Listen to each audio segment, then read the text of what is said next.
నమస్తే, welcome to okay TV. మాటే పాటైతే, పర్యావరణమే ప్రాణమైతే సంగీతం మూవీ రివ్యూ.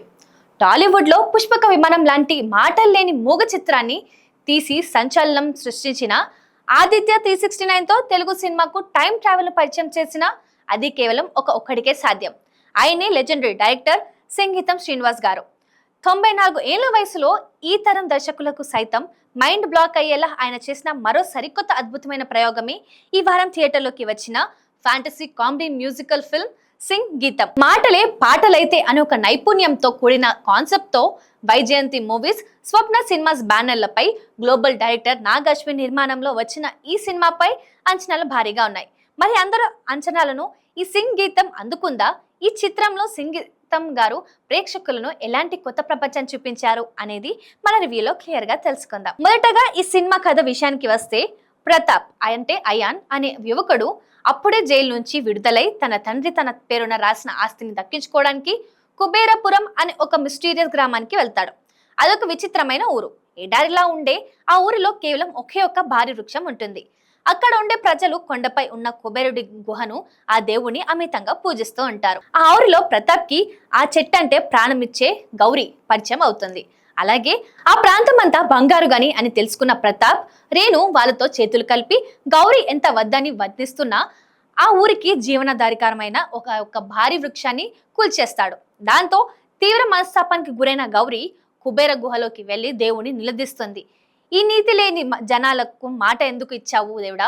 అబద్ధాలతో బతికే వీళ్లకు అసలు మాట్లాడే అర్హత ఉందా అని ప్రశ్నిస్తుంది. ఆ వెంటనే ఆ ఊరిలో ఒక పెద్ద విచిత్రం జరుగుతుంది. కుబేరుడి శాపం వల్ల ఆ ఊరి జనమందరికీ మాట కాస్త పాటగా మారిపోతుంది. ఎవరు మాట్లాడినా రాగశృతులతో పాట రూపంలోనే మాట్లాడాలి. పైగా కేవలం నిజాలు మాత్రమే చెప్పాలి. మరి వింత శాపం వల్ల ఆ ఊర్లో ఎలాంటి పరిణామాలు తెలుస్తాయి? ప్రజలు పడ్డ ఇబ్బందులేంటి? రేణు ప్రతాప్లో మైనింగ్ ఆగడం ఏమైంది?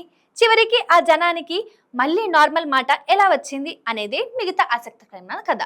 సినిమా ఎలా ఉందనే విషయానికి వస్తే, సంగీతం శ్రీనివాసరావు అంటేనే ఒక పెద్ద ప్రయోగశాలి అని ఈ సినిమాతోనే మరోసారి రుజువైంది. మాటే పాటలైతే అనే ఆలోచనే చాలా వినూత్నంగా ఉంది. నిర్మాత నాగ్ అశ్విన్ చెప్పినట్లు ఇలాంటి ఒక సినిమాను ప్రపంచ ప్రేక్షకులకు ఇప్పటి వరకు నిజంగానే చూసి ఉండరు. అంది 100% నిజం. ఈ విభిన్నమైన ఫ్యాంటసీ కథ ద్వారా దర్శకుడు ఒక గొప్ప సందేశాన్ని ఇచ్చారు. పచ్చని చెట్టు అనేది భూమిపై ఉన్న బంగారం కంటే మిన్న అని, పర్యావరణాన్ని కాపాడుకోవాలని చాలా అద్భుతంగా చూపించారు.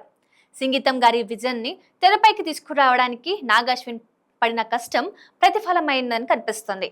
కమర్షియల్ ఫార్ములాలు, రోడ్డు కొట్టుడు మసాలా ఎలిమెంట్స్ జోలికి వెళ్లకుండా ఇలాంటి ఒక అద్భుతమైన ప్రయోగాన్ని మన ముందుకు తెచ్చినందుకు మేకర్స్ ని అభినందించాల్సిందే. సినిమాలో నటించిన అయాన్, అహల్య, శాలిని కొండపుడి ఇలాంటి కొత్త వారంతా తమ పాత్రలు పరిధి మేర చాలా చక్కగా అభినయంగా రక్తించారు. ఇక ఈ సినిమాకు సంబంధించి దర్శకుడు తర్వాత అంతకంటే ఎక్కువ క్రెడిట్ ఇవ్వాల్సింది రాక్ స్టార్ దేవిశ్రీ ప్రసాద్ కి. ఎందుకంటే ఈ సినిమా ఆయన కెరియర్ లోని ఒక బిగ్గెస్ట్ ఛాలెంజ్.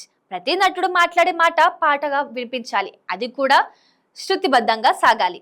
ఈ విషయంలో దేవిశ్రీ ప్రసాద్ గట్టిగానే శ్రమించారు మరియు సక్సెస్ అయ్యారు. అయితే ఈ ప్రాసెస్ లో కొందరు నటినట్లు రాగశైలి, పాడే విధానం అక్కడక్కడ ప్రేక్షకుడికి కొంచెం ఇబ్బందిగా కనిపిస్తుంది. అయినప్పటికీ దేవిశ్రీ తన అద్భుతమైన బ్యాక్గ్రౌండ్ స్కోర్ తో సినిమాకు నెక్స్ట్ లెవెల్ కు తీసుకువెళ్లారు.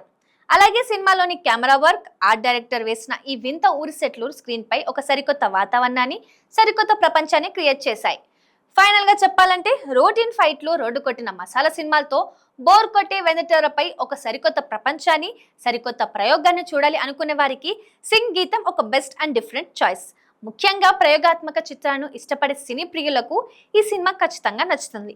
కానీ పక్కా కమర్షియల్ మాస్ మసాలా కోరుకునే వారు మాత్రం ఈ సినిమాకు కొంచెం దూరంగా ఉండటమే మంచిది.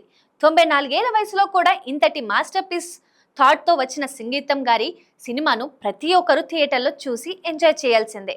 మరి సరికొత్త మ్యూజికల్ ఫ్యాంటసీ మూవీ సంగీతం చూడటానికి మీరు ఎంతమంది ప్లాన్ చేసుకుంటున్నారో కింద కమెంట్ సెక్షన్ తెలియజేయండి. ఈ రివ్యూ కానీ మీకు నచ్చితే మా వీడియోని లైక్ చేయండి, షేర్ చేయండి, ఛానల్ని సబ్స్క్రైబ్ చేసుకోండి. మరిన్ని అప్డేట్స్ కోసం చూస్తున్నారండి ఓకే టీవీ.